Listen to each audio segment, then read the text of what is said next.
दोस्तों नमस्कार। आज एक साइंस फिक्शन मूवी को एक्सप्लेन करते हैं। मूवी का नाम पांडोरम।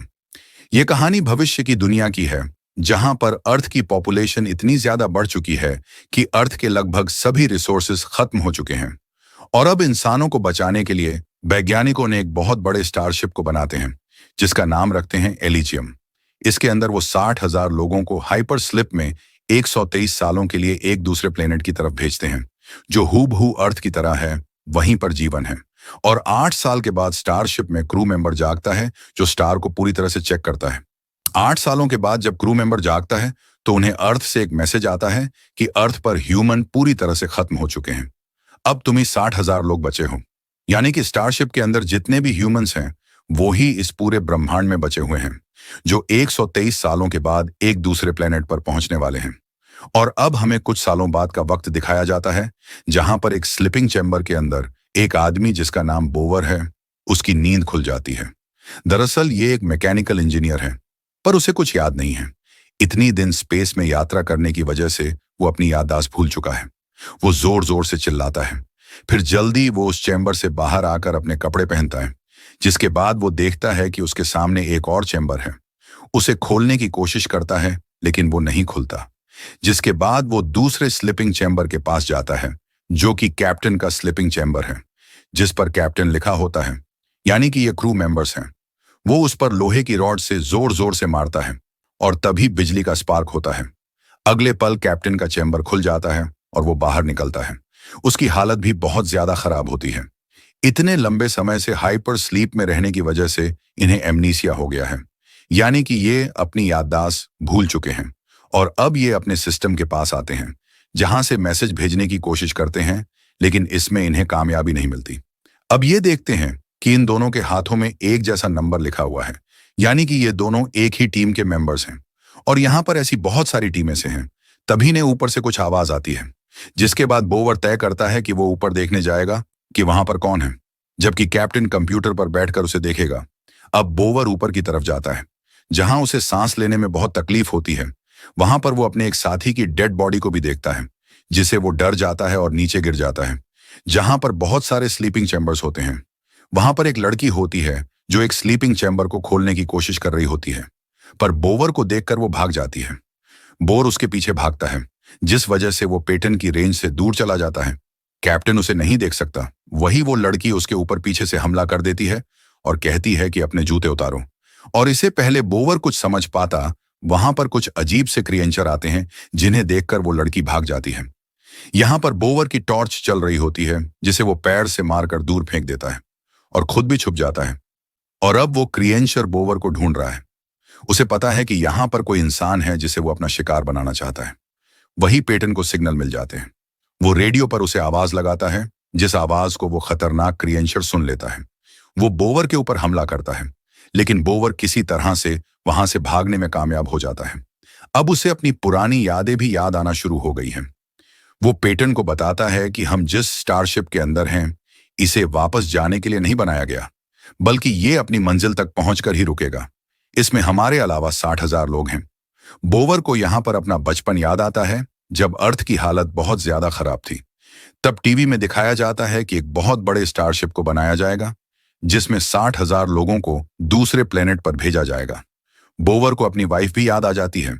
उसे लगता है कि वो भी इसी स्टारशिप में होगी, इसलिए उसे ढूंढना चाहता है और पेटन को रेडियो में सब कुछ बताता है। कैप्टन कहता है कि हमारा मकसद है कि हम इस स्टारशिप को बचाएं, जिसके लिए हमें न्यूक्लियर रिएक्टर को दोबारा से स्टार्ट करना होगा। तभी पूरे शिप में पावर आ पाएगी। और अब ये उस जगह पहुंच जाता है जहां पर न्यूक्लियर रिएक्टर है। बोवर को बहुत ज्यादा डर लग रहा होता है। तभी वो यहां पर एक आदमी को देखता है, जो बहुत ज्यादा डरा हुआ होता है। बोवर देखता है कि उसके हाथ पर दूसरा नंबर लिखा है। वो समझ जाता है कि ये दूसरे ग्रुप का है। वो अपनी बॉडी पर ऑयल लगा लेता है और कहता है कि तुम भी ऐसे करो, क्योंकि क्रीचर इनकी स्मेल को जानते हैं। ऑयल की स्मेल तक वो इन तक नहीं पहुंच सकती। पर इससे पहले कि बोवर ऐसा करता, क्रीचर यहां पर आ जाते हैं। बोवर उनसे बचकर भागता और एक वायर में उलझकर नीचे गिर जाता है। पर उसकी किस्मत अच्छी होती है कि वो वायर से लटक जाता है, पर उसका वो ट्रांसमीटर जिसे वो पेटन से कनेक्टेड होता है, वो टूट जाता है। अब इन दोनों के बीच में कोई संपर्क नहीं है। अब बोवर जो यहां पर फंसा हुआ, उसके ऊपर एक बार फिर से क्रीचर हमला करते, लेकिन एक आदमी आकर उसे यहाँ पर बचा लेता है। जिसके बाद ये उस डिपार्टमेंट में जाते हैं जहां पर फ्लूड है। वहां पर वही लड़की जिसने बोवर के ऊपर हमला किया था, एक बार फिर से इन दोनों के ऊपर हमला कर देती है। इस लड़की का नाम नाडिया है। बोवर कहता है कि हमें न्यूक्लियर रिएक्टर रूम तक जाकर उसे स्टार्ट करना होगा, तभी हम अपने स्पेसशिप को बचा सकते हैं। नाडिया कहती है कि आज तक वहां पर कोई नहीं गया और जो जाता है बचकर वापस नहीं आता। पर बोवर उसे समझाता है कि हमें ऐसा करना ही होगा, नहीं तो सब के सब मारे जाएंगे। नाडिया को उस पर विश्वास हो जाता है। वो बताती है कि मैं 6 महीने पहले जागी, तब से मैं उन क्रीचर से बचकर यहाँ पर रह रही हूँ। मेरे साथ मेरे साथी भी थे जो अब मारे जा चुके हैं। इसके बाद नाडिया इनको एक खुफिया रूम के अंदर ले जाती है जहां पर इलेक्ट्रिसिटी होती है। वो बताती है कि मैंने यहाँ पर बहुत सारे सीड्स और बहुत सारे ऐसी चीजें इकट्ठा कर रखी है जो हम उस प्लैनेट पर पहुंचने के बाद वहां पर ग्रो करेंगे। बोवर बताता है कि ये एक 123 सालों का सफर है और अभी हमें मात्र 8 साल हुए हैं, इसलिए 8 साल के बाद हम सब के सब टेक्नीशियन जाग गए थे। वहीं कैप्टन को दिखाया जाता है जो बोवर को ढूंढने के लिए निकल पड़ा है। रास्ते में उसे एक आदमी दिखता है जो बहुत ही अजीब से लिक्विड जैसे चिपचिपे पदार्थ के अंदर फंसा हुआ होता है। पेटन उसे बाहर निकालता है और पेटन को बताता है कि मैं उस ब्रिज तक जाने की कोशिश कर रहा था जहां पर न्यूक्लियर रिएक्टर है, पर मैं फंस गया। वहां तक जाना नामुमकिन है। दूसरी तरफ बोवर, नाडिया और उनके साथी को दिखाया जाता है जो न्यूक्लियर रिएक्टर को ढूंढने के लिए आगे बढ़ते हैं। तब वो क्रीचर इनके ऊपर हमला करते हैं। ये किसी तरह से वहां से निकल जाते हैं। आगे चलकर इन्हें एक आदमी मिलता है और कहता है कि मैं तुम्हें न्यूक्लियर रिएक्टर का रास्ता बता सकता हूं, लेकिन आगे जाने से पहले तुम्हें खा लेना चाहिए। मैं एक शेफ हूं। इसके बाद वो उन्हें पीने के लिए सूप देता है और बताता है कि जब हम अर्थ से चले थे तो 8 साल के बाद एक टीम जागी जो टीम नंबर 4 थी। इतने सालों से स्पेस में रहने के बाद वो पैंडोरम नाम की बीमारी से जूझ रहे थे। ये स्पेस में रहने की वजह से होती है जिसमें इंसान अपनी याददाश्त भूल जाता है, साथ ही उसके हाथ पैर कांपने लगते हैं और जैसे उसके दिमाग को कोई सदमा पहुंचता है, वो पागलपन की सारी हदें पार कर देता है। अब इस टीम के कैप्टन को, जो खुद पैंडोरम नाम की बीमारी से जूझ रहा था, उसे अर्थ से आखिरी मैसेज मिलता है जिसमें बताया जाता है कि जब तक तुम्हें यह मैसेज मिलेगा, अर्थ पूरी तरह से खत्म हो चुकी होगी। इस मैसेज को सुनने के बाद वो पूरी तरह से अपना मानसिक संतुलन खो बैठता है। उसे लगता है कि इंसानों की गलतियों की वजह से अर्थ पूरी तरह से खत्म हो गई और अब जिस नए प्लेनेट पर हम जा रहे हैं, इंसान उसे भी अपनी टेक्नोलॉजी से पूरी तरह से खत्म कर देंगे। इसे अच्छा होता कि इंसान जानवरों की तरह रहते तो प्रकृति सही सलामत रहती और अर्थ डिस्ट्रॉय न होती। इसके बाद वो अपने साथियों के ऊपर हमला कर देता है। उसके सामने अब 60,000 चेम्बर्स होते हैं जिसमें इंसान है वो बहुत सारे लोगों को जगाता है और उन्हें यकीन दिलाता है कि इस दुनिया में कोई भगवान नहीं है। सब कुछ खत्म हो चुका है। जिस तरह से हम चाहे उसी तरह से रह सकते हैं और अब हमें पुराने तौर तरीकों से रहना होगा जहां पर हम किसी को भी मारकर खा सकते हैं। इसके बाद वो बहुत सारे लोगों को चेम्बर्स के अंदर बंद कर देता है। मजबूरी में उन्हें एक दूसरे को अपना भोजन बनाना पड्डीडीडीएचता है। ये खेल कई सालों तक चलता रहा, जिसके बाद वो कैप्टन बोर हो गया और खुद स्लीपिंग चेम्बर में जाकर सो गया। और आज जो स्टारशिप में जितने भी तुम्हें क्रिएचर्स दिखते हैं, दरअसल सब के सब वही क्रिएचर्स हैं, वही इंसान हैं जिन्हें उस कैप्टन ने उस चैम्बर के अंदर बंद किया था। ये सब भूल चुके हैं कि ये कभी इंसान थे और पूरी तरह से जानवर बन चुके हैं, इसीलिए ये इंसानों को अपना भोजन बनाते हैं। अब जब वो शेफ अपनी बात कर ही रहा होता है कि तभी वहां पर एक गैस निकलती है जिसे तीनों के तीनों बेहोश हो जाते हैं और जब इन्हें होश आता है तो वे रस्सी से उलटे लटके होते हैं। बोवर, नाडिया और उनका साथी समझ जाते हैं कि शेफ कोई अच्छा इंसान नहीं है। अब वो इन सबको अपना भोजन बनाना चाहता है और इससे पहले कि वो ऐसा करता, बोवर उसे कहता है कि 1 घंटे में अगर हमने न्यूक्लियर रिएक्टर को ठीक नहीं किया तो हम सब के सब मारे जाएंगे। जो बात सुनकर शेफ की आंखें खुल जाती हैं, वो इन तीनों को आजाद कर देता है और कहता है मेरे साथ चलो। और अब वो इन सबको न्यूक्लियर रिएक्टर की तरफ ले जाता है जहां पर बहुत सारे चेम्बर्स होते हैं। इसमें से बहुत सारे इंसान अब गायब है क्योंकि उन क्रिएचर्स ने उन्हें मारकर खा लिया है। यहां पर नाडिया बोवर से पूछती है, क्या तुम्हारी पत्नी भी इसी स्पेसशिप में है? तभी उसे याद आता है कि उसकी पत्नी कभी स्पेसशिप में आई नहीं थी। दरअसल वो अर्थ पर रुक गई थी, यानी कि उसकी भी मृत्यु हो चुकी है।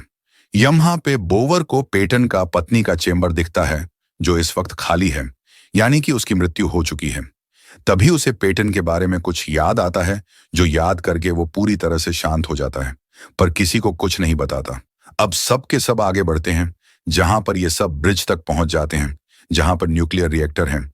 पर वहां तक पहुंचना इतना आसान नहीं है, क्योंकि नीचे सारे क्रिएचर सो रहे होते हैं। बोवर ब्रिज के ऊपर से धीरे धीरे आगे बढ़ता है, तभी ब्रिज टूट जाता है और वो क्रिएचर्स के बीच में जाकर गिरता है। और इससे पहले कि क्रिएचर उसकी खुशबू को महसूस करते, वो उनकी स्किन को अपनी बॉडी पर लगा लेता, जिसे क्रिएचर्स को मौजूद का पता नहीं चलता। और अब वो धीरे धीरे न्यूक्लियर रिएक्टर की तरफ बढ़ता है। दूसरी तरफ से उसका साथी टॉर्च की रोशनी से उसे रास्ता दिखा रहा होता है। तभी गलती से उसकी टॉर्च नीचे क्रिएचर्स के बीच में जाके गिरती है, जिससे क्रिएचर्स जाग जाते हैं और वो बोवर का पीछा करना शुरू कर देते हैं। बोवर जल्दी से न्यूक्लियर रिएक्टर तक पहुंचकर उसे स्टार्ट कर देता है, और जैसी न्यूक्लियर रिएक्टर स्टार्ट होता है, बहुत सारे क्रिएचर्स जलकर मारे जाते हैं। बोवर और नाडिया अपनी जान बचाने के लिए भागते हैं, और इनका जो साथी होता है, उसके सामने एक छोटा सा क्रिएचर आता है, जो बहुत मासूमियत से उसे देख रहा होता है। उसे लगता है कि वो उसके ऊपर हमला नहीं करेगा। अगले पल वो उसके ऊपर हमला करके उसे मार देता है। शेफ को दिखाया जाता है, जो पेटन तक पहुंच जाता है। वो पेटन को कुछ बताना चाहता है, पर इससे पहले कि वो पेटन को कुछ बताता, पेटन उसे मार देता है। अब यहाँ पे बोवर और नाडिया भी पहुंच जाते हैं, जहां पर वो देखते हैं कि पेटन कैप्टन की चेयर पर बैठा हुआ है। पर बोवर को पता है कि यह पेटन नहीं है, क्योंकि जब उसने पेटन की वाइफ की चेंबर को देखा था, तब उसे पेटन के साथ उसका पूरा परिवार याद आ गया था। यहाँ पर जो बैठा होता है वो बताता है कि मैं पेटन नहीं हूं, बल्कि मैं वो कैप्टन हूं जिसे अर्थ से सबसे पहले मैसेज मिला था कि अर्थ पूरी तरह से खत्म हो चुकी है। मेरी वजह से यहाँ पर इंसान नरभक्षी बने। मैंने जानवर बनाया। कई सालों तक मैंने एक खेल खेला, जिसके बाद मैं बोर हो गया और एक बार फिर से स्लीपिंग चैम्बर के अंदर चला गया, पर अपने नहीं बल्कि तुम्हारे दोस्त कैप्टन पेटन की। बोवर उसे पूछता है कि इस वक्त हम कहां पर हैं, जिसके बाद वो ऊपर का डोर खोल देता है। ऊपर घना अंधेरा होता है।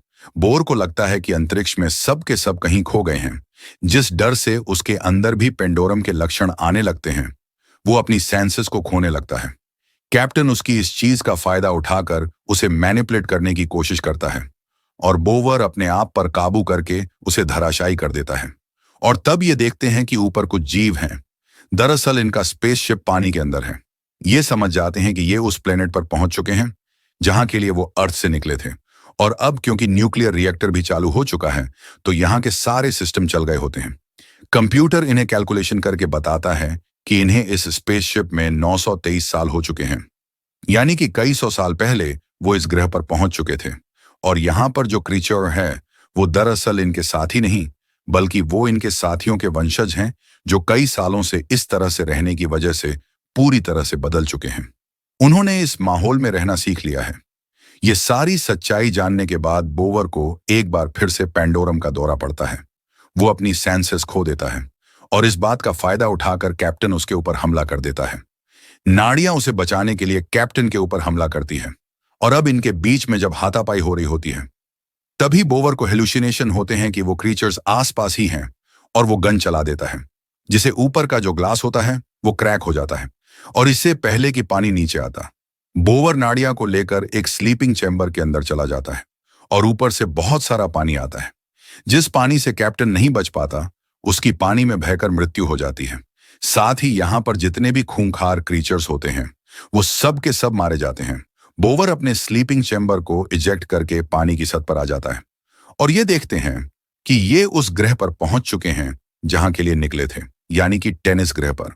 साथ ही पानी के अंदर जितने भी स्लीपिंग चैम्बर्स होते हैं, पानी भरने के वजह से इमरजेंसी अलार्म बज जाता है, जिस वजह से वो सब के सब चैम्बर्स अपने आप ही इजेक्ट हो जाते हैं, और यहाँ पर बहुत सारे स्लीपिंग चैम्बर्स पानी की सतह पर आ जाते हैं। ये सब वही स्लीपिंग चैम्बर्स होते हैं जिनके अंदर अब भी इंसान हैं, और इनकी संख्या होती है 1211, यानी कि इस प्लैनेट पर अब 1211 इंसान हैं। तो इंसानों की प्रजाति को इस नए प्लैनेट पर आगे बढ़ाएंगे। तो यह थी पूरी कहानी इस फिल्म की। उम्मीद करते हैं कि यह कहानी आपको पसंद आई होगी। और कुछ नए और साई-फाई साइंस फिक्शन मूवी के लिए चैनल को लाइक और सब्सक्राइब करें। धन्यवाद।